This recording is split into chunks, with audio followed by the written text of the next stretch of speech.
नमस्कार दोस्तों, स्वागत है आप सबका फंडामेंटल एनालिसिस की इस वीडियो सीरीज के पार्ट तीसरे में या पार्ट 3 में। हमारा यहाँ पे एम है कि हम इस वीडियो सीरीज के माध्यम से आपको सरल भाषा में और आसान सी भाषा में किसी भी स्टॉक का या कंपनी का फंडामेंटल एनालिसिस करना सिखा सके, ताकि आप अपने लिए अपने इन्वेस्टमेंट के लिए एक अच्छा कंपनी या अच्छा शेयर ढूंढ सके। जैसे कि हमने पिछली वीडियो में बात की थी कि किसी भी कंपनी का फंडामेंटल एनालिसिस करने के लिए इंपॉर्टेंट जो टूल होते हैं, क्या-क्या इंपॉर्टेंट टूल्स होते हैं, उनमें से सबसे इंपॉर्टेंट जो होता है वो उसकी एनुअल फाइनेंशियल स्टेटमेंट्स होती हैं। ये बहुत इंपॉर्टेंट है, जो हमको पढ़नी आनी चाहिए। ये बहुत ज़रूरी होती है। अब जैसे कि नाम से पता लगता है एनुअल स्टेटमेंट, यानी कि ये साल में एक बार पब्लिश की जाती है।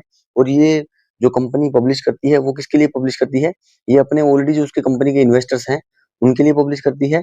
साथ में स्टॉक एक्सचेंजेस जितने हैं जहाँ पर लिस्टेड है कंपनी उसके लिए, और साथ में पब्लिक के लिए, ताकि कंपनी के बारे में सबको पता लग सके कि कंपनी क्या काम कर रही है, कैसे काम कर रही है, और कंपनी की बाकी डिटेल्स भी वो शेयर करती हैं बाकी लोगों के साथ में। तो ये ईयरली है और प्लस ये फाइनेंशियल स्टेटमेंट्स, यानी कि इसमें जितना भी इसका फाइनेंसिस का लेखा-जोखा होता है, वो इन स्टेटमेंट्स में आता है। अब बात आती है कि हमको जब ये कंपनी की जो एनुअल रिपोर्ट्स हैं, ये देखनी है तो ये कहाँ पे मिलेगी हमको? तो ये कंपनी की जो एनुअल रिपोर्ट्स होती हैं, वो कंपनी की जो ऑफिशियल वेबसाइट है, क्योंकि आजकल डिजिटल टेक्नोलॉजी है, सभी कंपनीज़ की अपनी-अपनी ऑफिशियल वेबसाइट्स होती हैं, तो आप उसकी कंपनी की ऑफिशियल वेबसाइट्स में रिपोर्ट सेक्शन में जाके इनको एक्सेस कर सकते हैं। अगर कंपनी लिस्टेड है, लिस्टेड कंपनी होती है जब कंपनी का आईपीओ आ जाता है, आईपीओ लॉन्च होने के बाद कंपनी किसी स्टॉक एक्सचेंज पे लिस्टेड हो जाती है। और लिस्टेड होने के बाद में, अब क्योंकि इंडिया के अंदर 2 एक्सचेंज मेनली काम करते हैं, एनएसई एंड बीएसई। तो कोई कंपनी हो सकती है वो एनएसई पे लिस्टेड हो या बीएसई पे, या फिर कई कंपनी ऐसी भी हैं जो दोनों स्टॉक एक्सचेंज पे लिस्टेड हैं। तो अगर ऐसा कोई सीन है, तो आपको जो कंपनी की जो रिपोर्ट्स हैं वो इन जो स्टॉक एक्सचेंज है एनएसई और बीएसई, इन दोनों के स्टॉक एक्सचेंज के ऑफिशियल वेबसाइट के ऊपर भी आपको ये जो कंपनी की रिपोर्ट्स है वो अवेलेबल हो जाएंगी। उसके अलावा भी बहुत सारी फाइनेंशियल वेबसाइट्स हैं जो कंपनी की रिपोर्ट्स एक्सेस करती हैं, और आप वहां से ले सकते हैं। लेकिन मैं रिकमेंड नहीं करूंगा कि आप फाइनेंशियल वेबसाइट से जाके आप ये रिपोर्ट लो, क्योंकि ऑथेंटिक जो डाटा जो कंपनी का मिलेगा वो आपको या तो कंपनी की ऑफिशियल वेबसाइट से मिलेगा या स्टॉक एक्सचेंज की वेबसाइट से मिलेगा। और ये कंपनी मैंडेटरी होती है, कंपनी को जरूरी होता है कि स्टेटमेंट जो है वो प्रोड्यूस करना ही होता है स्टॉक एक्सचेंज को पब्लिक के लिए, नहीं तो इसके ऊपर कार्यवाही की जा सकती है। तो इसलिए ये ऑथेंटिक रिपोर्ट जो आपको कंपनी की ऑफिशियल वेबसाइट से या स्टॉक एक्सचेंज की वेबसाइट से आसानी से मिल जाएंगी। अब अगर आपने किसी कंपनी का फाइनेंशियल स्टेटमेंट्स अगर देखा होगा, तो वो बहुत लंबी होती है, बहुत सारे पेजेज़ होते हैं उसमें। तो हमारे लिए एक इम्पोर्टेंट क्वेश्चन बन जाता है कि क्या हमारे लिए सारी की सारी चीज़ें जो है वो मेरे लिए पढ़ना ज़रूरी है?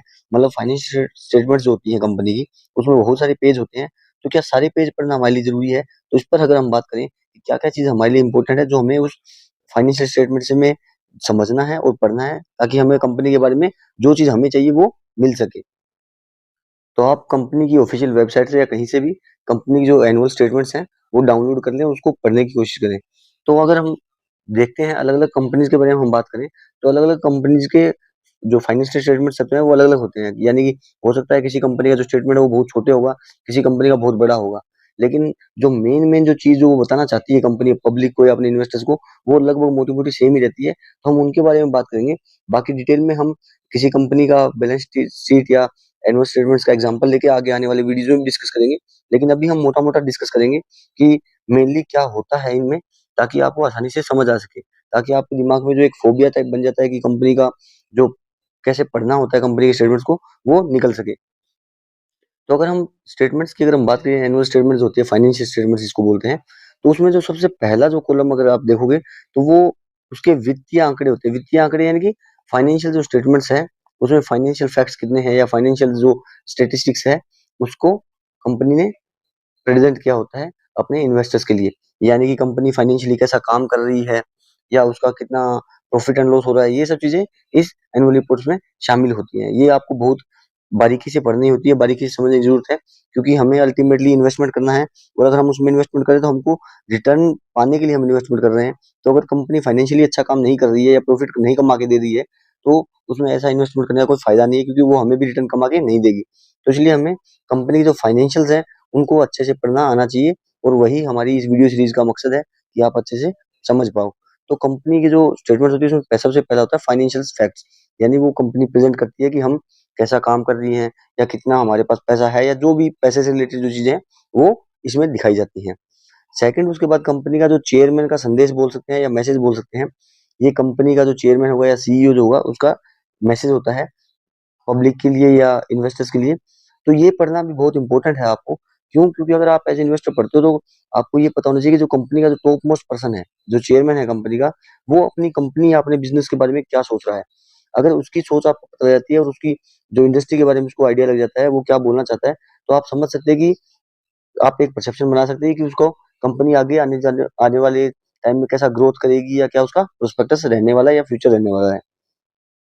उसके बाद में जो तीसरा इंपॉर्टेंट जो चीज आती है वो आती है मैनेजमेंट का डिस्कशन आता है, उसमें पब्लिश क्या होता है।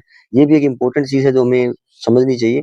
इसमें क्या होता है, कंपनी जो मैनेजमेंट में जो मेन मेन पोर्टफोलियो होल्डर्स हैं वो डिस्कस करते हैं कंपनी के फ्यूचर्स के बारे में या कंपनी के परफॉर्मेंस के बारे में।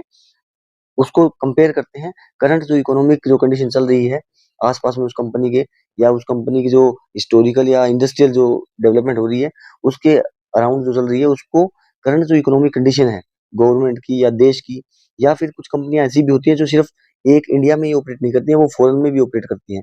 उनके प्रोडक्ट्स एंड सर्विसेज जो है फॉरेन में भी जाते हैं। तो इसलिए वो कंपनीज फॉरेन के जो जितने पॉलिसीज है या इकोनॉमिक जो ट्रेंड चल रहा है फॉरेन में, उनके हिसाब से कंपेयर करके मैनेजमेंट जो है डिस्कशन करता है और बताता है अपने इन्वेस्टर्स को कि कंपनी कैसा फ्यूचर पोटेंशियल अपने आप में देखती है। तो ये भी एक बहुत इंपॉर्टेंट चीज है जो हमें पढ़ने की जरूरत होती है। अब उसके बाद में जो लास्ट जो पार्ट जो इम्पोर्टेंट पार्ट माना जाता है, और जो मैं बोलता हूँ सबसे इम्पोर्टेंट पार्ट है, वो होता है फाइनेंशियल स्टेटमेंट्स। यानी कि कंपनी के जो लास्ट जो पार्ट होता है उसमें कंपनी की स्टेटमेंट्स दी होती हैं। जैसा कि हमने पिछले वीडियो में बात की थी कि कंपनी की मेन 3 इंपॉर्टेंट स्टेटमेंट्स होती हैं फाइनेंशियल स्टेटमेंट, जो हम सबको अच्छे से आनी चाहिए पढ़ना, जिसमें से प्रॉफिट एंड लॉस स्टेटमेंट होता है, उसके बाद बैलेंस शीट होती है और उसके बाद कैश फ्लो स्टेटमेंट होता है। ये 3 इंपॉर्टेंट स्टेटमेंट जो हमको कंपनी के बारे में अच्छे से पढ़नी आनी चाहिए। तो ये सबसे इम्पोर्टेंट पार्ट है जिसके बारे में भी हम आने वाले वीडियोज में अच्छे से और डिटेल में डिस्कस करेंगे।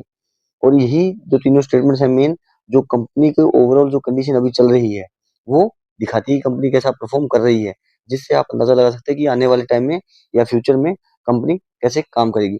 क्योंकि यही डाटा होते हैं जो हम देख सकते हैं और जिसको हम कैलकुलेट कर सकते हैं। बाकी जो ऊपर हमने डिस्कस किया चेयरमैन और मैनेजमेंट के बारे में, वो सब इंटेंजिबल होते हैं, उसको हम सिर्फ समझ सकते हैं, उनसे हम एक आइडिया ले सकते हैं कि कंपनी कैसा देखती है अपने बिजनेस को। लेकिन ये सामने होते हैं हमारे, इससे हम आइडिया लगा सकते हैं कि कंपनी अभी प्रेजेंट में कैसा परफॉर्म कर रही है। अब अगर हम बात करें स्टेटमेंट्स की, तो कंपनियां दो टाइप के स्टेटमेंट्स इशू करती हैं, एक स्टैंड अलोन स्टेटमेंट और एक कंसोलिडेटेड स्टेटमेंट। अब हमको यहाँ पे ये जानना बहुत जरूरी है कि इन दोनों में डिफरेंस क्या है। क्योंकि कई कंपनी ऐसी होती है जो सिंगल कंपनी होती है, अकेला ही उसका एक प्लांट होता है और वो वहीं से काम करती है, तो उसका जो भी स्टेटमेंट आएगा वो स्टैंड अलोन या कंसोलिडेट एक होगा, क्योंकि एक ही स्टेटमेंट होगा। लेकिन आजकल बहुत सी ये कंपनियां बड़ी बड़ी जो कॉन्ग्लोमरेट हैं या फिर बड़ी बड़ी जो कंपनियां हैं, उनमें ऐसा है कि वो अपने साथ बहुत सारी छोटी छोटी कंपनियों को सब्सिडरी में काम करती हैं। यानी उनकी कंपनियों के साथ में बहुत सारी छोटी सब्सिडरीज भी होती हैं उन्हीं कंपनी की, सेम कंपनी की। जैसे अगर हम रिलायंस की ही बात करें, तो रिलायंस कंपनी के नीचे बहुत सारी सब्सिडीज कंपनी भी हैं। जैसे रिलायंस की जियो एक अलग कंपनी है, उसके नीचे रिलायंस की पावर सेक्टर की अलग कंपनी है या इंफ्रा की अलग कंपनी है, या फिर रिलायंस का जो पेट्रोलियम एंड ऑयल्स मिनरल्स की जो है उसको अलग कंपनी देखती है। तो ये सब जो छोटी छोटी सब्सिडीज होती हैं अलग अलग, उनको जो इंडिविजुअल सब कंपनियां होती हैं वो तो अपना स्टैंड अलोन जो है फाइनेंशियल स्टेटमेंट पेश करती हैं अपने इन्वेस्टर्स के लिए। लेकिन जब रिलायंस अपना स्टेटमेंट प्रोड्यूस करेगी या अपना जो ब्यौरा देगी स्टेट अपने इन्वेस्टर्स के लिए, तो उसमें वो कंसोलिडेटेड और स्टेटमेंट स्टैंड अलोन दोनों देगी। यानी अकेले रिलायंस का भी देगी और साथ में जो कंसोलिडेटेड देगी, जिसमें वो अपनी जितनी भी सब्सिडीज है उसका भी फाइनेंसिस को इंक्लूड करके फिर अपना जो प्रॉफिट लॉस या जो भी ऊपर नीचे हो रहा है वो सब दिखाएगी।